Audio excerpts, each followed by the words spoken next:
So as we venture deeper into the world of depression, we must face the inescapable reality of darkness. Now, it's not that depression itself is so powerful, because depression is simply the mental, emotional, and physical expressions of the real issue. And that real issue is the truth that every soul is a void of emptiness. And that is inescapable. But we must still consider how to encase the depressive expressions of that truth in a way that is not only beneficial for the individual, but the world around them. So we must then take a look at how God intended human beings to function. Originally, He wanted to have a spiritual union with our spiritual souls. And through that union, the thoughts, emotions, and actions would come forth that would inevitably bless the world. But since that spiritual bond is now broken between the soul and the God who is life, you still have a soul that is perpetual, infinite emptiness. So what then happens? You impart that spiritual nature on your mind, and you have empty thoughts, and then you impart that on your heart, and you have empty feelings, and you impart that on your body, and you have empty actions, and you then impart that on the material world around you, and you get an empty life. And when someone is depressed, what they do is they investigate this backwards.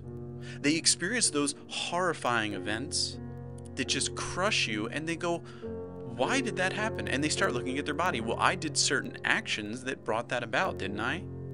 But where do those actions come from? Oh, the emotions. I was feeling this way, and then I acted to make that event. And then they go deeper, and they see that my thoughts were leading those emotions. But where did those thoughts come from? The soul. And this realization is not only depressing, it's hopeless. How do you change your soul with your soul? All you have is your soul to work with. If you use yourself to change yourself, you're going to get more of yourself. So this is inescapable. The darkness that's in the soul, which, by the way, is not sinful to be darkness. Darkness is good. The problem is the separation from the one who's light, God, the one who's life and love and all the things that we desire. We're separate from Him, and therefore the fulfillment can't be found that the soul desires. So you have a very simple solution. You can either, to encase this depression, you can either try to be light, which you're not, or you can be darkness. The very thing that you've been all these years, that you are even in this moment. You can be darkness. And that would be a lot easier, right? Because look at your life right now. You have a dark soul, dark mind, dark heart, dark body, and your world is being covered in a veil of darkness through your actions. So it'd be a lot easier to just leave all those things, right? Because that's who you are, that's the way things are. So stop trying to change them, right? But then as you think about it, you start feeling the fear, right? Well, I can't just leave my dark thoughts, emotions, and actions the way they are, because it will lead me to that place, and that place will lead me to the suicide thing. But that's incorrect. And you want to know why that's incorrect? Because the mind, heart, and body do not want to die. They want to live. They were designed to live. But they were also designed to express you. So as long as you're darkness, they're going to express darkness. As long as you don't have a connection to the one who is the light of life, they're just going to keep expressing the emptiness, which they're very good at doing. But that's not what leads to suicide. It's good to express darkness mentally, emotionally, and physically, and your mind and body will find ways to do that without going to suicide. However, when you try to reverse this natural process and take from the world, you're trying to take fulfillment from food and from relationships and from movies, whatever it is, and you're trying to stuff it into your body to get physical fulfillment, emotional fulfillment, and mental fulfillment for the ultimate purpose of fulfilling your soul. This is when suicide becomes a danger. Because you're not only aware of the emptiness of everything, soul, mind, heart, body, and world, but you can't find the light. You can't find life. You can't find anything. And as soon as you conclude that the material world doesn't have what you're seeking, that's when suicide becomes dangerous and inevitable. Because what's the point of living then? It's hopeless. You can't find the fulfillment for these infinite desires you have in your soul. And your mind, heart, and body can't find it. You've been telling them for years, guys, go find the pleasure, go find the joy, go find the excitement. And they bring you what they can, the thoughts, emotions, and actions that they can come up with. And you just knock them all aside. You're like, where's the infinite, guys? Come on, you can do better than this. And they're like, what are you talking about? Infinite love, infinite life? What's he talking about? I don't get it. Because they weren't designed to bring you fulfillment. They were designed to express the fulfillment you were already receiving from God. And if you keep punishing them like this and pushing them like this, they will rebel from you. And they will, in a way, do a last final service, which is to give you a picture of who you really are as a soul. And when you're a dark, empty, lifeless soul, what is the most vivid depiction of that? A dark, empty, lifeless body. And they will only go there if there's no other recourse. So don't give them that recourse. You are darkness. Accept that. Stop trying to fix them, because the more you fix them, the more intently you fix them, the more you're going to show them how dark you really are and how empty you really are and how you have no hope, no joy, no pleasure, no life, no light. You have nothing. And they're simply going to express that. So instead of trying to fix them into something that you are not, just be darkness. That's okay. That's good. So be the darkness. And only then, when you're willing to accept your empty, lifeless nature, are you ready to receive light. Now, you can't receive light from the material world. You can't receive light from your body, your heart, your mind. You can't receive it from a book. You can't receive it from going to a location with people and socializing together. There is no realm within the material world that you can receive light of any kind. Not the light you really want. Not the infinite light that your soul desires. But to even recognize the depth and expanse to which you desire the true infinite spiritual light, you must first be the darkness. Then you're ready to not seek God, because you can't seek God. There's nothing you can do. There's nothing you can think, feel, or say that will initiate this spiritual union with God. He does it through your faith. That's it. But as you see the picture here, we have a dark arrow going from God to your soul, and that's not really how it works, is it? It's actually light. He is the light of life, and he casts that light into your soul. And here's the union. Now, you want to know something interesting? What happened on the first day of creation? There was an infinite void of darkness, and God came and said, "Let there be light."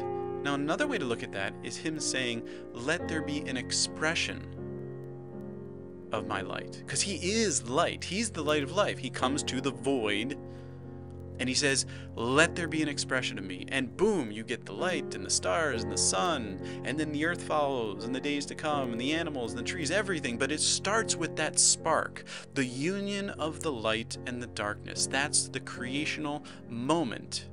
And your soul was designed to be a perpetual void of darkness so that God could come and bring that creative spark in each successive moment, which would then jump off your creative process of think, feel, act in order to bless the world. So as you can see, this is the core of creation. But you, as a human being, must be darkness at the soul level. And then that is what readies you to receive light. Because what's the only real complement to darkness? Light. And the same vice versa. It's a perfect union, darkness and light. They go together so well. Darkness is emptiness, light is fullness. So be that empty darkness, readying yourself for the infinite fullness. And as that union takes place, you express both. And you say, well, aren't we supposed to get rid of the darkness? So darkness is bad. It ruins my thoughts, emotions, and actions, destroying my life. I want the darkness to go away. No, you do not. The union can only take place between God, who is the light of life, and your soul if you're infinite, empty darkness. He's infinite, full light. The only way this union works is if you remain darkness.